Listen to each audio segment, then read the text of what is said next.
right, now let me ask you guys this. Joel Santana said that you were a big reason why he decided to join Love and Hip Hop this year, and he felt that you guys really legitimized it.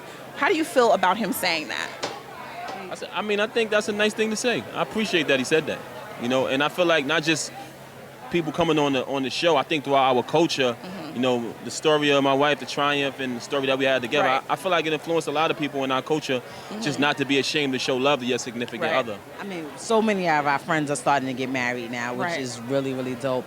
And I think that prior to us coming onto the show, there was like, a dark cloud of the type of people that do it, but we made people see that you could come on here and not be, the typical reality person. So I think it's dope that they were able to come and they brought their family. It makes people be leery about bringing their family in front of the cameras if they think it's an unsafe environment. So I think that is a great thing that we were able to do that. He said that. Thanks a lot.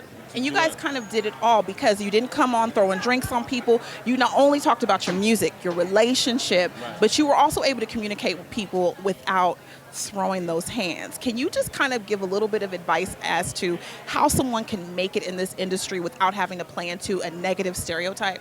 Right. I think be yourself. I think it's very important. I think trying to be somebody else is how so many people fail. I think nobody else can do better at being you than you. And that's what me and my wife, that's what we live by. We just came on the show. We was just ourselves, and we was glad that the world accepted that. Well, I have a little bit of different opinion. I wasn't totally myself. You don't think so?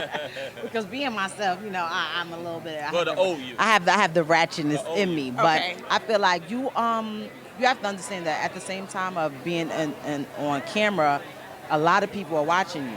And you never know what opportunities you might close down the line because of a scene where you lost your cool or you I'm still trying to recover from that just from my past situation. You just got to maintain that self-control. So the last thing I want to do is get on camera and act crazy and be like, oh, that's the same Remy that we've been hearing about. So, you got to pick your poisons wisely.